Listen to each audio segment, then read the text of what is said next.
sociedade civil, né, ela tem se organizado para, de alguma forma, contribuir para a melhoria da educação como um todo, né, e das mais diversas formas. Então, eu acho que o IOEB, ele nasceu um pouco desse desejo, né, é um indicador complementar aos indicadores que já existem. A gente só consegue evoluir aquilo que a gente avalia, que a gente sabe como está e que a gente consegue traçar uma próxima meta para chegar lá. O IOEB tem um elemento importante, um diferencial, que é a questão da oportunidade. Isso é um raciocínio muito importante do ponto de vista da sociologia da educação. Quer dizer assim, a gente pensar como a distribuição de oportunidades determina em boa medida o resultado de uma sociedade. Na prática, ele é uma medida da eficiência da aplicação dos insumos, mas quando você olha por outro lado, toda medida de eficiência é uma medida de ineficiência. É isso que boa parte dos resultados que estão ali nos mostram, né? A importância do IOEB se dá justamente pela ampliação dos olhares e principalmente outras questões que podem influenciar a aprendizagem das crianças e jovens, enfim. E é importante porque quanto mais indicadores o Brasil puder obter, melhor será o planejamento dos gestores. A criação do IOEB foi uma evolução do IDEB, que é esse índice que é amplamente já aplicado no Brasil há muitos anos, desde o governo do Fernando Henrique, do Paulo Renato. Foi uma grande conquista brasileira essa. E o IOEB eu entendo como uma evolução do IDEB. O que o IOEB traz, que é o Índice de Oportunidade da Educação? Primeiro traz essa ideia de oportunidade para todos, que todos têm que ter uma educação de qualidade, mas também mede não só o resultado atingido pelos alunos, mas quais são as condições, que eles chamam de insumos, né, para que a educação realmente dê certo. E isso eu acho que é muito importante, a gente precisa entender mais na granularidade o que faz a diferença, o que não faz a diferença. Uma das coisas que a gente já viu que faz a diferença, inclusive medido pelo IOEB, é a qualidade do diretor da escola. Então, eu acho que esse índice é muito importante, eu acho que a tendência no futuro é ele ficar mais divulgado, mais conhecido e ter o seu papel para que a gente olhe um pouco mais no detalhe do que faz a diferença ou não. Mas um dos campos mais importantes para pensar a distribuição de oportunidades é a educação. Isso é importantíssimo. Agora, esse indicador tem que se casar com arranjos institucionais.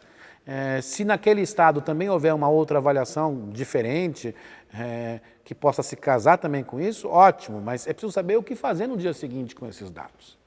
Produzir dados, indicadores, sempre é bom fazer isso. Mas a gente precisa saber o que fazer no dia seguinte. Você comparar dois municípios, por exemplo, que imagina que em todos os outros itens eles são iguais, mas na questão socioeconômica é muito diferente, né? Então é muito mais difícil para aquele município que começa de uma forma, de uma posição mais vulnerável, atingir um certo IDEB do que o outro, né? Então você simplesmente comparar o IDEB não é tão justo. Por quê? Porque para um município foi muito mais difícil conseguir alcançar do que para outro. Então o IOEB de alguma forma captura isso, não só esse insumo, mas outros. Então o IOEB de alguma forma captura e você consegue efetivamente ver o efeito da rede, né, nos resultados de aprendizagem. É uma avaliação de impacto, é uma medida de quanto um determinado projeto ou uma determinada política impacta em determinados indicadores de resultado que a gente quer ver, ou mesmo na qualidade da educação, mas por um outro aspecto. A gente não está avaliando mais alunos, mas a gente está avaliando uma determinada política, um determinado programa. E uma outra coisa que é uma visão regional, territorial, né? E não só uma visão focada numa rede. Então, quando você pega, por exemplo, você pode pegar o IOEB de um estado ou o IOEB de um grupo de municípios, então ele teria uma visão que não seria uma visão só de rede, né? Mas uma visão de território, de região, levando adiante um pouco essa discussão, tanto do regime de colaboração, quanto de qual é, afinal, o papel de cada ente da federação, né? Então, acho que ele ajuda a puxar um pouco essa discussão.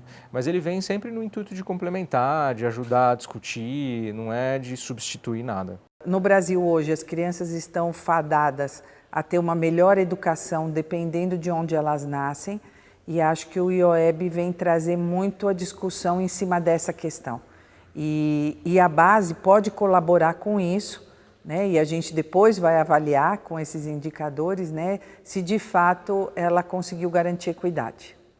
Quanto mais ineficiente a despeito dos insumos que eu tenho, é a minha ação educativa, significa que mais recursos eu estou desperdiçando. Então, se você tem metas públicas e tudo mais, é mais fácil acompanhar, mas também é mais fácil desenhar políticas públicas. Quanto mais e melhores indicadores a gente tiver, menor vai ser a nossa possibilidade de erro.